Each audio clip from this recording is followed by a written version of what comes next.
yung kompas natin. Naku naman, nawawala yung mga gamit ko.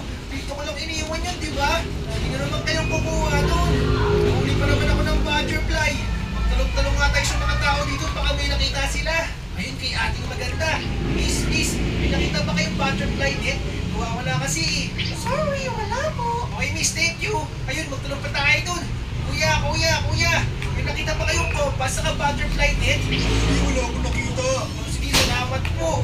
Nakasan kaya yung butterfly net ko. Dami-dami pa naman butterfly dito, oh. Hulihin ko sana sila eh. Ay, malas naman natin. Balik na nga tayo sa campsite. Bakit kaya nawawala yung mga gamit natin, mga katrip? Teka, parang may nawawala din dito ah. Parang may kulang. Masyadong madilim. Alam ko na. Nawawala yung campfire natin. Saan napunta yun? Wala na tayong ilaw dito. Anong gagawin natin? Lulubog na yung araw. Didilim na dito. Ulit ko na nga nitong sleeping bag. Baka mawala pa to.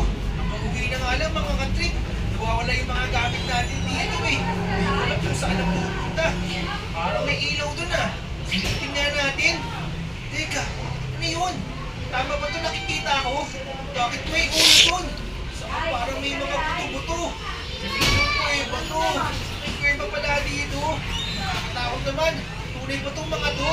May mga buto-buto sa mga ulo ng tao. Saan galing itong mga to? Mga may cannibal.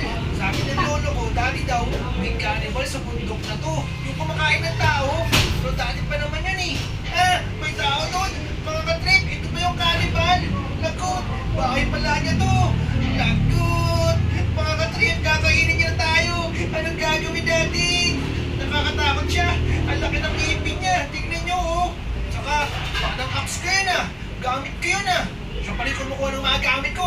Buti na lang may lighter pa tayo dito. Hindi ka makakalapit sa akin. Kung limapit ka, masasunog ka. Hindi mo ako makakain. Saan kayo nagdadaan dito? Wala bang ibang daanan dito? Alam ko na, sunugin natin siya. Oh, nasunog yung cannibal. Naku. Lalo na galit yung cannibal. Maghuhukay siya para makalapit sa atin. Nagaling ko na yung mga apoy. Hindi niya alam paano patayin yung apoy. Gumawa pa siya ng daanan. Uy, ayan na siya. Oops, ow. Aray ko. Apoy na paso. Diyan ka na cannibal. Masusunog ka dyan. Hindi ka na makakalabas dyan. Ang dami niya ng kinain na tao. Dapat tumawag tayo ng pulis para mahuli siya.